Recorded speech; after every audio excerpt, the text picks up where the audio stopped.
Allez, retour à l'actualité, il est 19h, place à votre journal.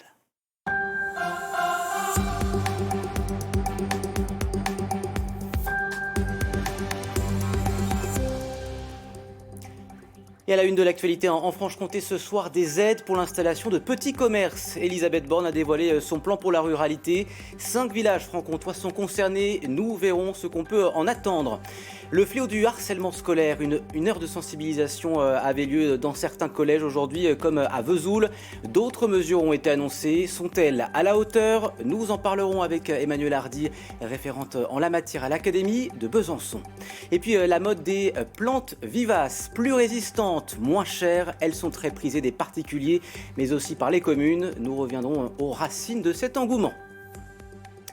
C'est une annonce qui concerne tous les habitants des zones rurales. Elisabeth Borne a dévoilé un grand plan pour la ruralité où le sentiment d'abandon ne cesse d'augmenter. Développer les transports en commun, créer des bus médicaux et des aides pour faciliter l'installation des commerces. Car 6 communes sur 10 en sont dépourvues. Et parmi les villages qui vont bénéficier de ces aides, 5 sont en Franche-Comté. Vanessa Herson et Laurent Brocard. Panier dans le Jura. Avec seulement 345 habitants, la commune est bien pourvue. Une poste, une pharmacie, une maison médicale, un coiffeur, une boulangerie et bientôt un restaurant avec l'appui des 22 000 € du plan France Ruralité. On a 100 mètres carrés, 2 belles salles de restauration en pierre, voûtée, en cave voûtée, une ancienne cave voûtée. Et ouais, quand on a acheté le bâtiment, c'était vraiment en très très mauvais état. On a passé beaucoup de temps à nettoyer, à débarrasser. L'intérêt d'avoir postulé, c'est que nous sommes une petite commune de moins de 400 habitants et nous n'avons pas des finances inépuisables. Donc c'est intéressant que l'État nous aide. Une future implantation bien acceptée par ce commerçant. Moi j'ai rouvert il y a 2 ans grâce à la mairie. Donc c'est vrai que j'étais tout seul comme métier de bouche, quoi. Donc c'est vrai que là, faire revenir une pizzeria, c'est vrai que c'est vachement bien. En plus de Panier, 4 autres communes de Franche-Comté bénéficieront du plan France Ruralité. À Noir, dans le Jura, avec près de 50 000 € d'aide. Dans le territoire de Belfort, Gromagny peut compter sur 25 000 €. Malbran et Gênes, 6 100 €. À Gênes, plus aucun commerce n'existe. La dernière épicerie ayant fermé dans les années 50. La commune souhaite en établir une nouvelle dans cette ancienne ferme située au cœur du village. Venir là, se rencontrer, si le café fonctionne un petit peu, boire un coup, ça crée un lien social dans le village et ça passe par ce petit problème économique. Hein. En contrepartie, les habitants de Gênes adhérant à ce service de proximité devront consacrer quelques heures à cette future épicerie solidaire. Après le Doubs, c'est le Jura qui passe aux 3/4 en vigilance sécheresse. Pas de restrictions pour le moment, mais une sensibilisation des particuliers et des communes. La Haute-Saône, elle, est de son côté déjà en alerte sécheresse, c'est le niveau au-dessus. Revenons maintenant sur cet incendie du centre de stockage et d'enfouissement des déchets près de Lons-le-Saunier. 2 jours plus tard, de nombreuses questions perdurent. Y a-t-il des risques de pollution? Comment seront traités les déchets désormais? Fleur de Boer et Hugues Perret ont tenté d'y voir plus clair. L'incendie s'est déclaré vers 19h30 ce lundi au centre d'enfouissement et de stockage. Il aura fallu 8 heures aux pompiers pour le maîtriser. Depuis, le centre est à l'arrêt, le temps d'effectuer des travaux et des contrôles supervisés par les services de l'État. Une des demandes de l'Adréal qui nous a été faite a été de mettre de la terre dans les talus pour étouffer un éventuel départ. C'est ce que font les engins derrière moi. Le massif de déchets a été inspecté aux caméras thermiques. À l'heure actuelle, il n'y a plus de points chauds. L'incendie a abîmé une partie de la digue qui assure l'étanchéité du site de stockage. Elle est aujourd'hui en réparation afin d'éviter que les eaux polluées ne ruissellent dans le sol. Pour la partie liquide, si je peux dire, il n'y a pas de souci particulier. En revanche, il y a eu des émissions de fumée et on va essayer d'analyser les retombées sur les terres avoisinantes. Les premières maisons se trouvent à seulement 1 km à vol d'oiseau du site. Même si les habitants ont vu la fumée s'échapper, ils ne sont pas inquiets. Aujourd'hui, vous continuez à manger vos fraises du potager, vous n'êtes pas inquiet qu'il y ait de la pollution, des microparticules? Justement, comme je vous dis, vu que la fumée partait perpendiculairement ici, donc pour ça, au moins, oui, j'ai pas eu de soucis. Mais c'est vrai que j'y ai pensé. Si c'était venu de notre côté, oui, j'aurais eu un petit peu plus peur. On était tranquillement en train de manger dehors avec mon épouse, jusqu'au 19h, et puis on a vu la fumée. La fumée est bien noire. Moi, perso, je suis pas inquiet. Après, à voir si au moment des études. Le site pourrait être fermé encore pendant une semaine en fonction de la réparation de la digue. En attendant, les 80 tonnes journalières des déchetteries du Jura sont transportées au centre de stockage de Granges, en Saône-et-Loire. Ils s'appelaient Lindsay, Lucas, ils avaient 13 ans, ils avaient la vie devant eux, mais se sont suicidés après avoir été victimes de harcèlement scolaire. Le ministre de l'Éducation, Pape Ndiaye, a reconnu qu'il y avait du chemin à faire. Une heure de sensibilisation doit avoir lieu dans tous les collèges de France cette semaine. C'était le cas aujourd'hui à Vesoul, Lilia Oudia et Amandine Poncet. Je peux modifier une photo et l'envoyer. Par des questions sur le harcèlement, les élèves prennent position. D'accord, pas d'accord, ne sais pas. Puis place au débat, à l'apprentissage et aux remises en question. J'ai appris surtout beaucoup de choses sur le cyberharcèlement, beaucoup de choses qui sont graves d'ailleurs, hein, voilà. Et aussi, j'ai encore plus appris qu'il faut encore plus en parler. Si je vois une personne qui se fait harceler, j'appelle soit le 30-20, soit le 30-18, ou soit je le dis à un adulte. Les numéros, je les connaissais pas trop parce que c'est un peu compliqué à retenir. Dans ce collège de Vesoul, le dispositif phare est appliqué depuis maintenant 1 an. Le but, prévenir les situations de harcèlement pour mieux les éviter. Un travail de sensibilisation mené par des élèves dits ambassadeurs, formés par des professeurs référents. Le bien-être de nos élèves à l'école, c'est la priorité en fait. S'ils ne se sentent pas en sécurité, ils ne peuvent pas être bien pour apprendre. Donc oui, moi c'est une cause qui me tient énormément à cœur. Et ensuite voir que ce sont les élèves qui vont aider les autres élèves par le biais des ambassadeurs, je trouve ça exceptionnel, quoi. Déjà, on va aller vers la personne, on va essayer de lui parler, de lui expliquer de la rassurer en fait. Et donc ça va remonter et du coup il y a tout un système qui va être mis en place pour essayer d'aider au maximum la personne et mettre fin à cette situation. On compte 5 adultes référents au collège Jacques Brel, une chaîne d'écoute qui permet d'alléger le travail des CPE, chargés à eux seuls des problèmes de harcèlement avant le dispositif. On sent une sensibilisation de l'ensemble des personnels. Et c'est une fois qu'on aura ça, après, j'ai envie de dire, ce ne sera pas gagné, mais il y aura déjà un grand pas de fait en tout cas. L'expérimentation du protocole est encore trop récente ici pour en évaluer les résultats. Dès la rentrée 2023, tous les établissements scolaires devront le mettre en place. Et avec nous sur ce plateau, Emmanuelle Hardy, référente harcèlement scolaire à l'Académie de Besançon.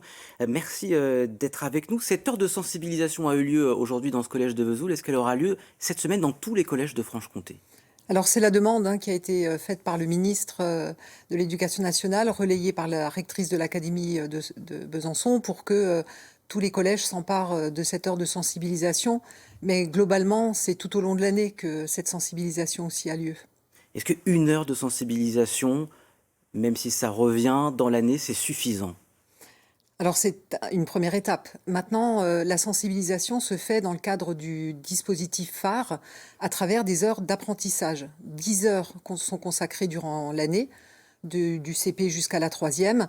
Et donc ces notions de prévention intègrent les enseignements disciplinaires. Et c'est là où la portée peut être encore plus importante. Alors l'actualité récente le montre, qu'il y a parfois des trous dans la raquette. Et parmi les mesures proposées par le ministre de l'Éducation, des référents, au moins un référent par établissement à la rentrée.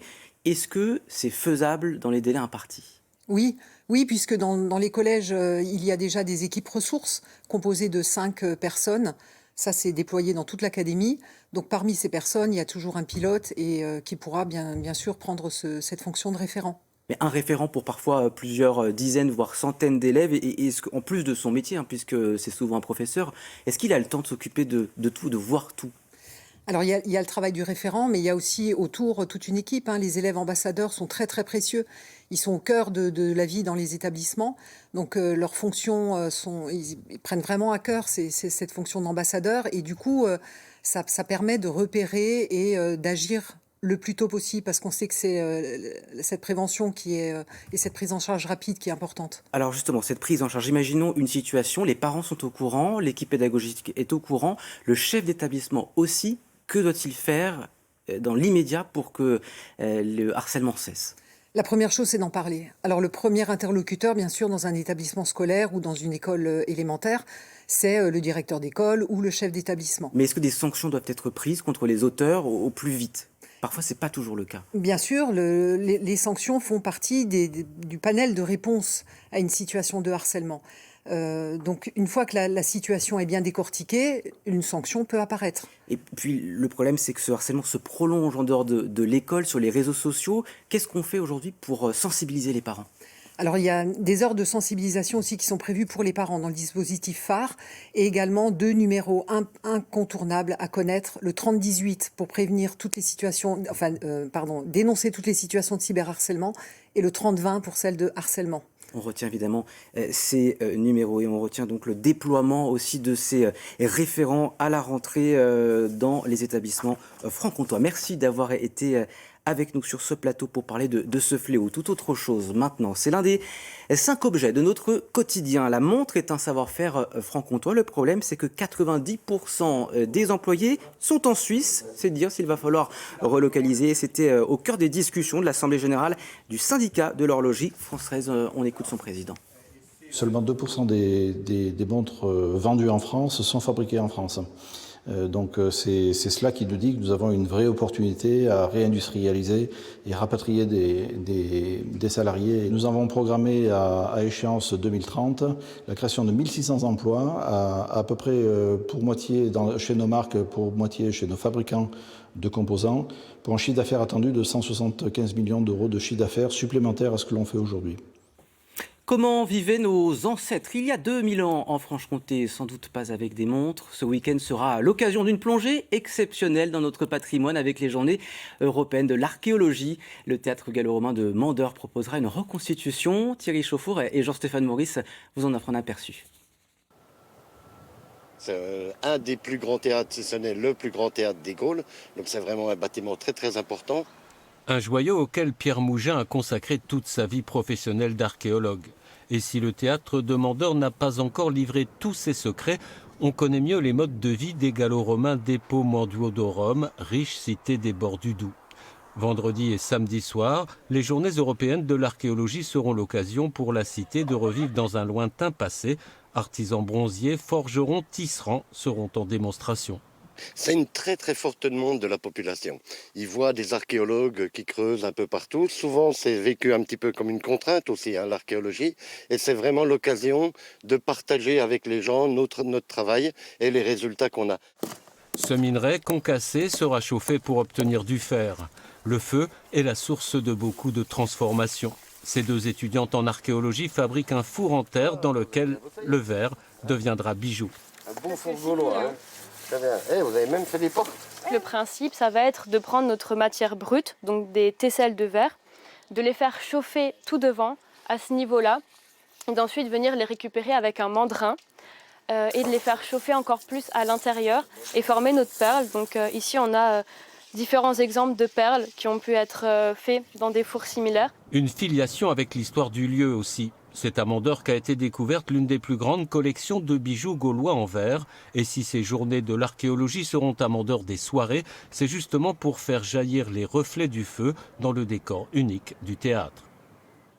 Une petite devinette pour vous à présent. Quel est d'après vous le point commun entre ces 3 plantes, lavande, agapanthe et lupin? Un indice, elles repoussent d'elles-mêmes d'une année à l'autre. Sont bien sûr des plantes vivaces et elles sont très à la mode. Elles sont prisées par les particuliers mais aussi par les communes. Alors quels sont leurs avantages et leurs inconvénients? C'est ce qu'on voit avec Inès Taïeb et Jean-Stéphane Maurice. Dans son jardin, Eliane ne compte pas les heures. Les fleurs, c'est sa passion. Chez elle, on en trouve de toutes les sortes. Mais ses petites préférées, ce sont les plantes vivaces, comme la lavande. Je trouve que c'est parfumé, donc automatiquement, ce qui est parfumé plaît mieux, quoi.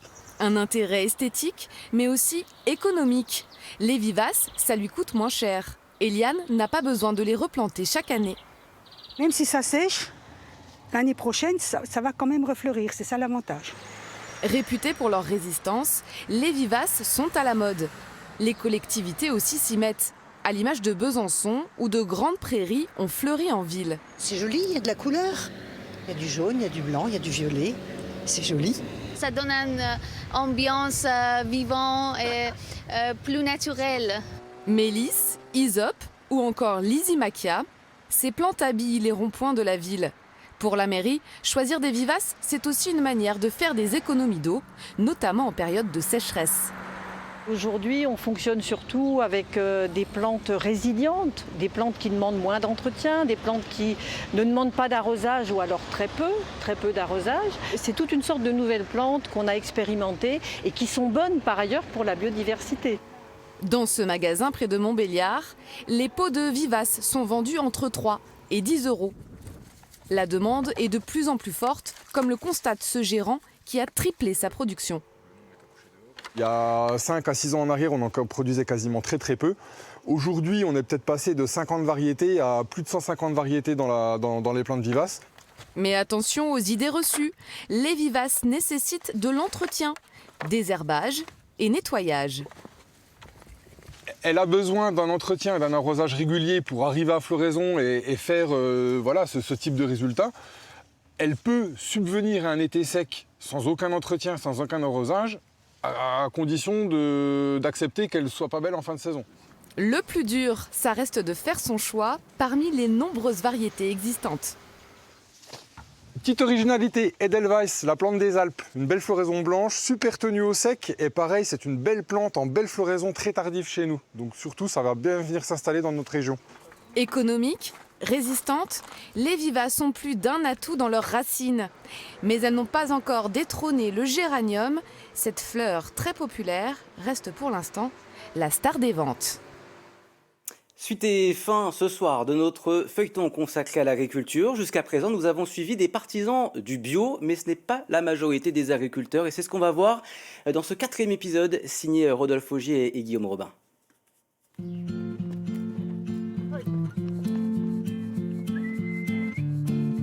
Florian travaille au domaine de la Goule, une exploitation familiale située à 600 mètres d'altitude sur les premiers plateaux du Châtillonnais.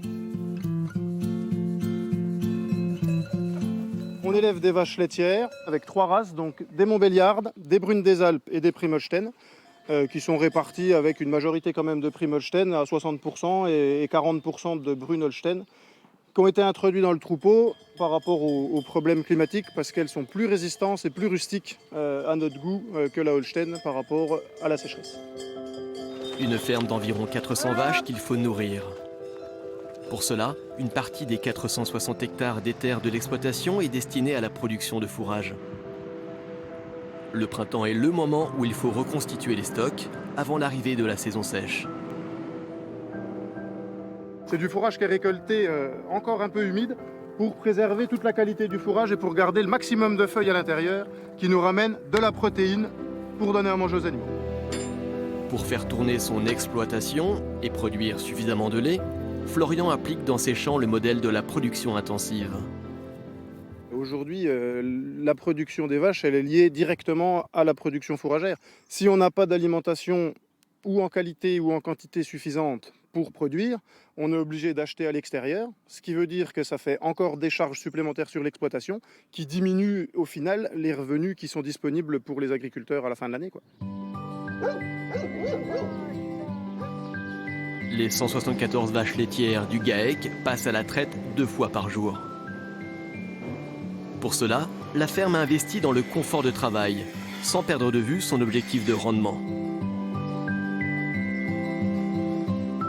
On a choisi il y a 10 ans d'installer une salle de traite rotative. Par rapport au débit de traite, ça nous permet de traire dans de bonnes conditions, rapidement, beaucoup de vaches. Ça nous permet donc de nous dégager plus de temps libre pour faire autre chose. Donc le fait de traire assez rapidement le soir, ça nous permet de rentrer bonne heure. Florian aime son métier et tient à sa qualité de vie. Pour des questions de rentabilité, il écarte l'idée d'un passage en bio et préfère se satisfaire d'une agriculture conventionnelle raisonnée. On travaille un maximum en essayant de protéger la nature, la biodiversité et tout. On met un petit peu d'engrais sur nos parcelles pour augmenter notre rendement et pour avoir assez à manger, pour donner à manger à tout le monde. Mais le bio, déjà c'est un état d'esprit et puis c'est une volonté qu'on n'a pas forcément aujourd'hui. Pour rester compétitive, l'exploitation familiale a dû régulièrement s'agrandir au fil des générations. En 20 ans, elle a presque multiplié par 3 son nombre de bêtes et sa surface agricole. Aujourd'hui, on est en rythme de croisière, c'est-à-dire qu'on a atteint la taille objectif de l'exploitation. On arrive à rémunérer tout le monde. On pourrait arriver à rémunérer, je pense même encore au moins une personne supplémentaire sur la ferme, sans forcément s'agrandir.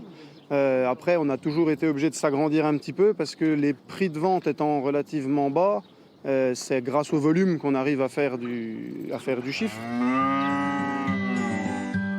Pour l'avenir de sa profession, ses enfants et neveux qui lui succéderont, Florian souhaiterait que le métier d'éleveur soit mieux considéré et moins contraint par les marges de la grande distribution. Bon, c'est bon, fabrique, c'est bon. Si les produits qu'on commercialise pouvaient toujours augmenter un petit peu, parce qu'on revient toujours à la part du producteur qui est au bas de l'échelle, qui est payé avec les miettes qui restent, que le transformateur et que le commerçant, la grande surface n'a pas pris. Ça serait bien qu'un jour on arrive à rémunérer le producteur à hauteur du travail qu'il fait et tout le monde en serait que plus content et il y aurait beaucoup moins de problèmes dans les exploitations et il y aurait beaucoup plus de jeunes qui seraient motivés pour reprendre les exploitations. Restez avec nous sur France 3 dans quelques instants, votre édition nationale et à la une ce soir un drame qui se compte sans doute en centaines de morts, le naufrage d'un bateau de migrants en mer Méditerranée. 3 jours de deuil national ont été décrétés en Grèce. C'est la fin de ce journal, merci de l'avoir suivi. Demain, ce sera Jérémy Chevreuil pour l'info régionale. Excellente soirée à vous.